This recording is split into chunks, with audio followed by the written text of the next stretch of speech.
জনাব তারেক রহমান। জি, ধন্যবাদ। বিসমিল্লাহির রহমানির রহিম। আজকের এই অনুষ্ঠানের সম্মানিত সভাপতি, মঞ্চে উপস্থিত রাজশাহী বিভাগের বিভিন্ন নেতৃবৃন্দ, প্রশিক্ষণ বিষয়ক কমিটির সদস্যবৃন্দ এবং আমার সামনে উপস্থিত রাজশাহী বিভাগের বিভিন্ন জেলা থেকে আগত মূল দল সহ অঙ্গ সহযোগী সংগঠনের জেলা পর্যায়ের সকল উপস্থিত নেতৃবৃন্দ, আসসালামু আলাইকুম। আমার মনে হয় বক্তব্য দেবার বোধহয় খুব একটু বেশি কিছু বাকি নেই আমার, কারণ কয়েকটি প্রশ্নের যেই জবাবগুলো দিয়েছি মোটামুটি বেশ অনেকটা কভার হয়ে গেছে। তো এখন মূল বিষয়টি হচ্ছে যে আপনারা সকলে আজ এখানে একত্রিত হয়েছেন। কেন একত্রিত হয়েছেন? একত্রিত হয়েছেন একটু আগেই যেটা আমি মনে হয় বলেছি, যে এই যে 31 দফা, আমরা 31টা দফা দিয়েছি। এই দফার ব্যাপারে আপনাদেরকে আরো বিস্তারিতভাবে আজকে তুলে ধরা হয়েছে বিভিন্ন কথা। 31 দফা যখন আমরা দিয়েছি, আমরা ঢাকা শহরে এটিকে লঞ্চ করেছি। স্বাভাবিকভাবেই আপনারা জেলা পর্যায়ে যারা বিভাগ পর্যায়ে নেতৃবৃন্দ আছেন, আপনাদের মনে একটি হয়তো অনেকের মনেই প্রশ্ন ছিল, যাচ্ছে 31 দফা আমরা তো বুঝলাম পড়লাম, এর ভিতরে কিছু জিজ্ঞাসা আছে কিভাবে হবে, এই যেগুলা জানবো কি করে? ঢাকার নেতারা জানলো, আমরা তো জানলাম না।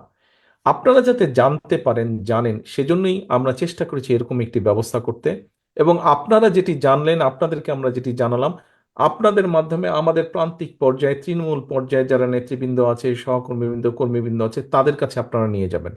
এবং তাদের মাধ্যমে জনগণ পত্রিকার পাতায় দেখেছে যে বিএনপি 31 দফা লঞ্চ করেছে, 31 দফা দফা দিয়েছে। কিন্তু সেটা কি, কতটুকু কি জনগণও পড়েছেন, সেগুলা জনগণ যারা পড়েছেন তারা দেখেছেন, আপনারা যেরকম পড়লেন এরকম ওনারাও পড়েছেন। বাট এর ভেতরেও কিছু কথা থাকে, যে কথাগুলো আজকে আপনারা নিজেরা জিজ্ঞেস করেছেন, জেনেছেন, এই কথাগুলো আপনারা প্রান্তিক নেতাদের বলবেন, তৃণমূল নেতাদের বোঝাবেন, বলবেন। ওনারা এগুলো আবার নিয়ে যাবেন জনগণের কাছে, জনগণের সেই প্রশ্নের উত্তরগুলো ওনারা দিবেন। এখন সহকর্মীবৃন্দ, এই যে 31 দফা, কেন এই 31 দফা? দেখুন, এখানে উপস্থিত যতজন মানুষ আপনারা আজকে উপস্থিত আছেন, আমার মনে হয় না হলেও এখানে এমন একজন মানুষ আছেন যার নামে না হলেও মিনিমাম একটা দুইটা মিথ্যে মামলা আছে, আছে না? মিনিমাম হলেও তা আছে এখানে উপস্থিত প্রতিটা মানুষের নামে, অর্থাৎ প্রত্যেকটা মানুষের নামে এখানে মিথ্যে মামলা কম বেশি আছে। সে আপনি বিএনপি হন, যুবদল হন, ছাত্র দল হন, স্বেচ্ছাসেবক দল হন, মহিলা দল হন, আইনজীবী ফোরাম হন, তাঁতি দল হন, কৃষক দল হন, যেটাই হন না কেন, আপনি আপনার সিল, কপালে সিল বিএনপি আছে, তো আপনার নামে মিথ্যে মামলা আছেই সেই স্বৈরাচারের সময় থেকে। তখন আমাদের একটি লক্ষ্য ছিল কি, বিএনপি বলুন, গণতন্ত্রে বিশ্বাসী বাংলাদেশের প্রতিটি রাজনৈতিক দল, প্রতিটি ব্যক্তির, গণতন্ত্রে বিশ্বাসী প্রতিটি মানুষের লক্ষ্য উদ্দেশ্য ছিল ওই স্বৈরাচার, স্বৈরাচার হাসিনার পতন।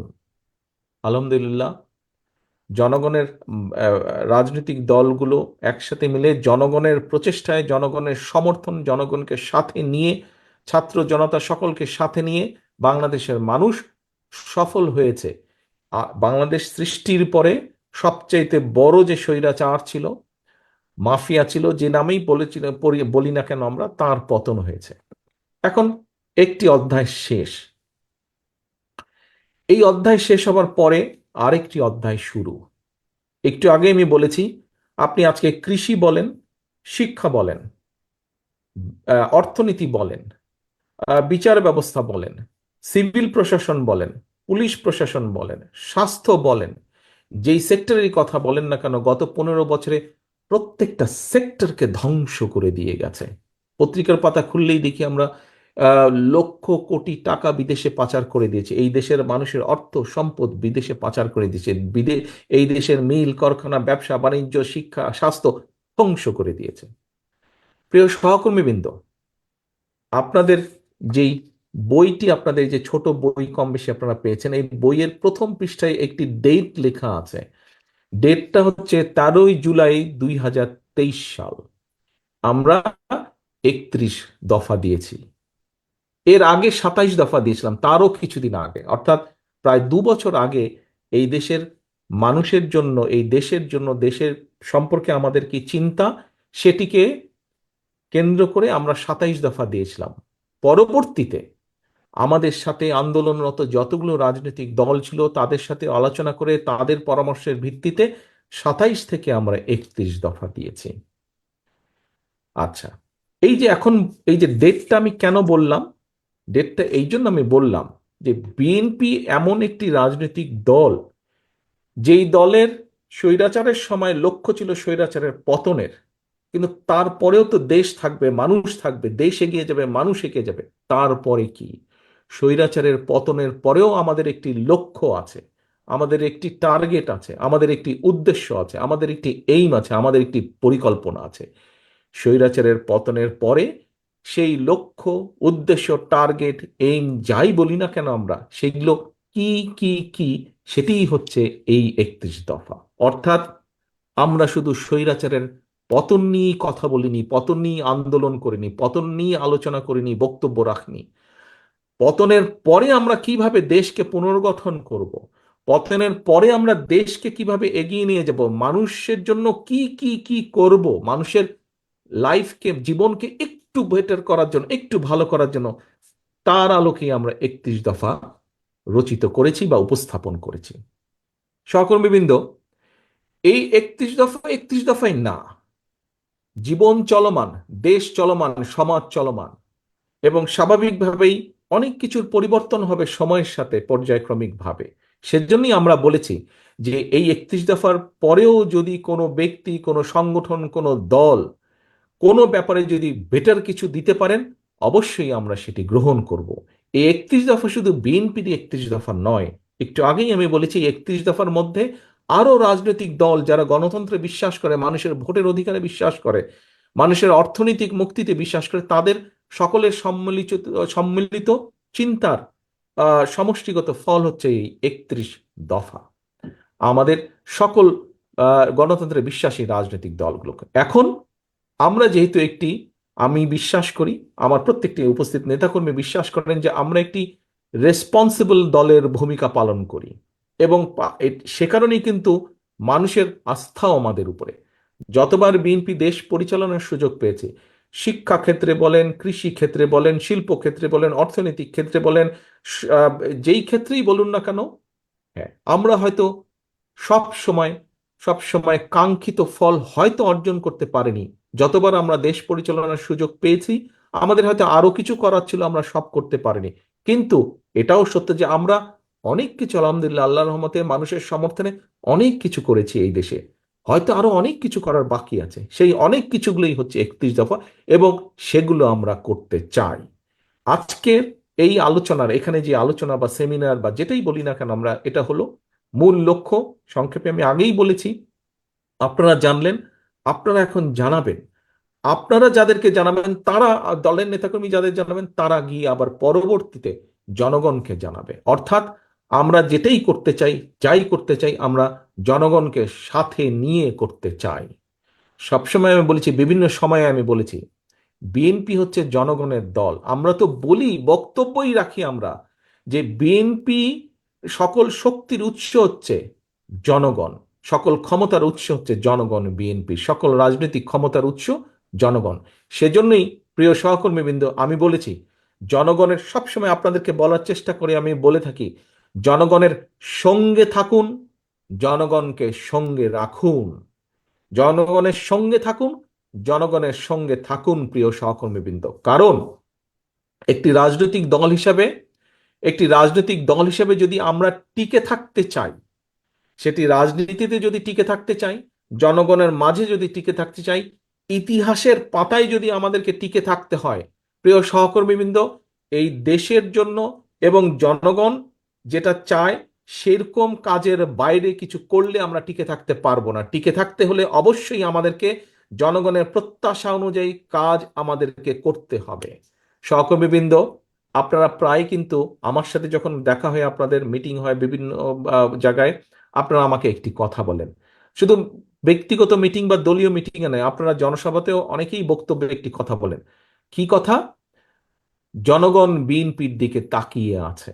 এরকম একটি কথা বলেন তো, আপনারা বলেন না? আপনারা বক্তৃতা, বিবৃতি বিভিন্ন জায়গায় আপনারা বলেন, সেটি বিএনপি হোক, যুবদল, ছাত্রদল, স্বেচ্ছাসেবক, যেই হোক না কেন, আমাদের অঙ্গ সহযোগী, আপনারা বক্তৃতা, বিবৃতিতে, দলীয় ফোরামে হোক, জনসভায় বলেন যে জনগণ বিএনপির দিকে তাকিয়ে আছে।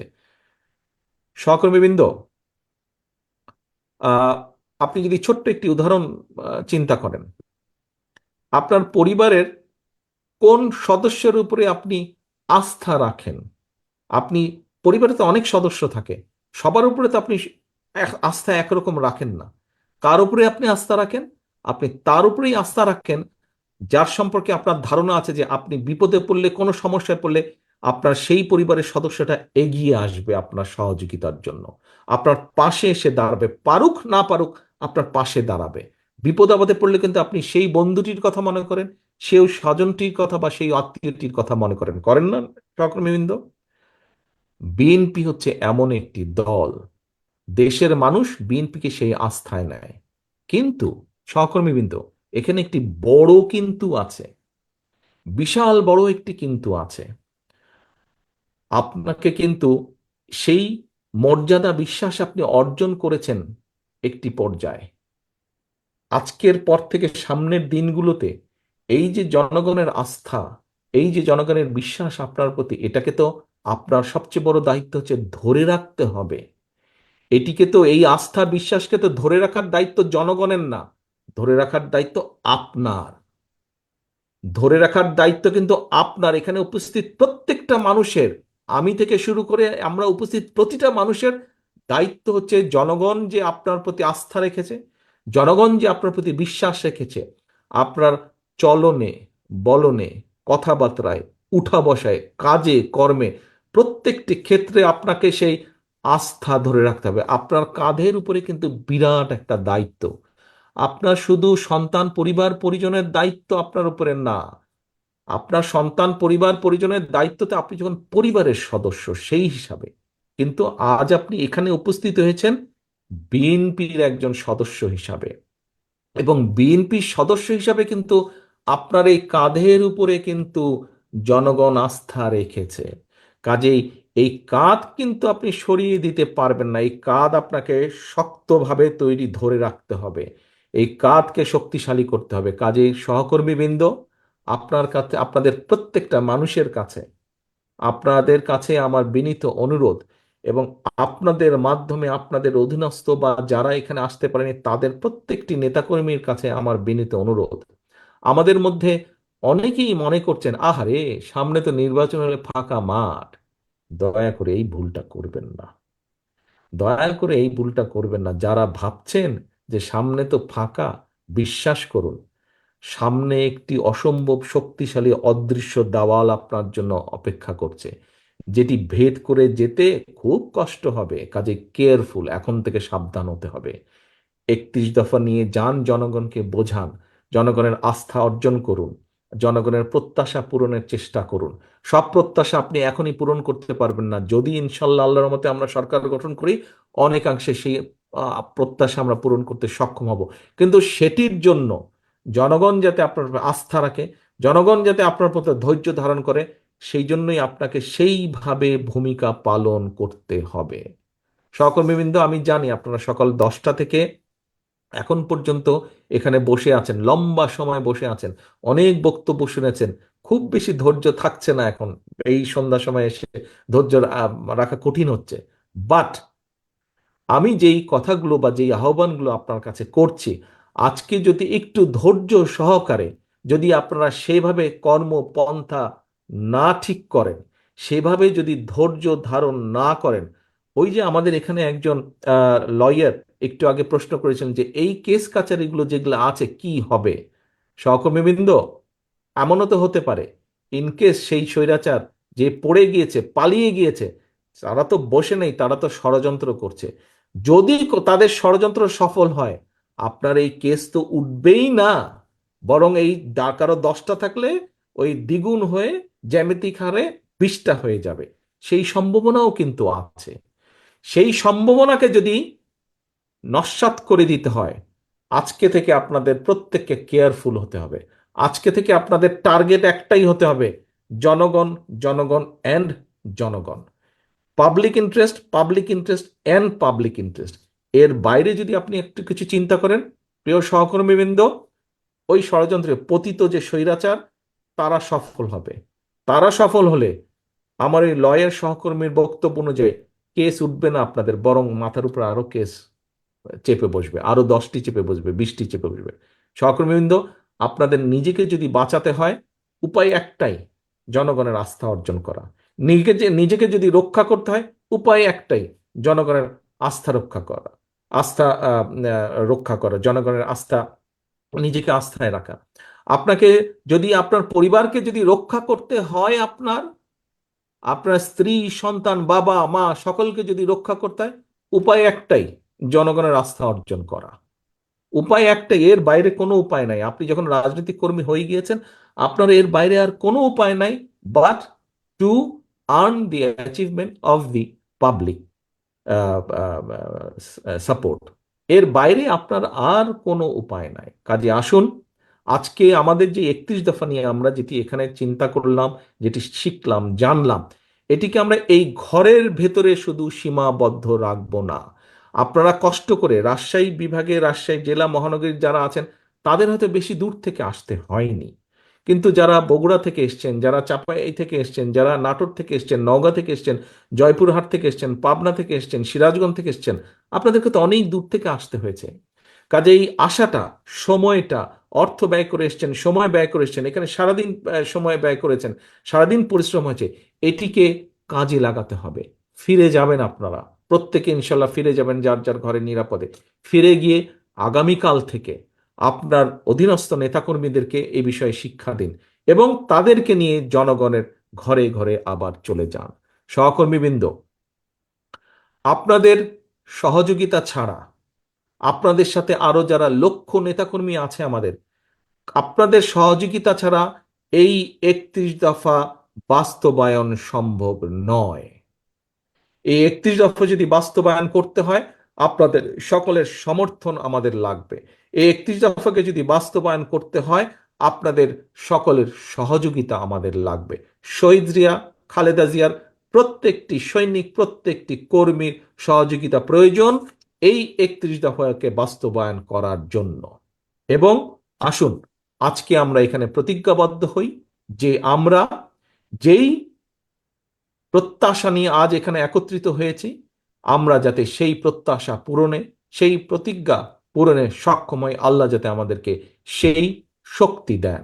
আমরা মানুষের আস্থা অর্জনের জন্য যে সকল কাজ করা প্রয়োজন, মানুষের আস্থা অর্জনের জন্য যেভাবে চলা প্রয়োজন, আল্লাহ যাতে আমাদেরকে সেই জ্ঞান দেন, সেই ধৈর্য আমাদেরকে দেন। আপনাদের সকলকে ধন্যবাদ।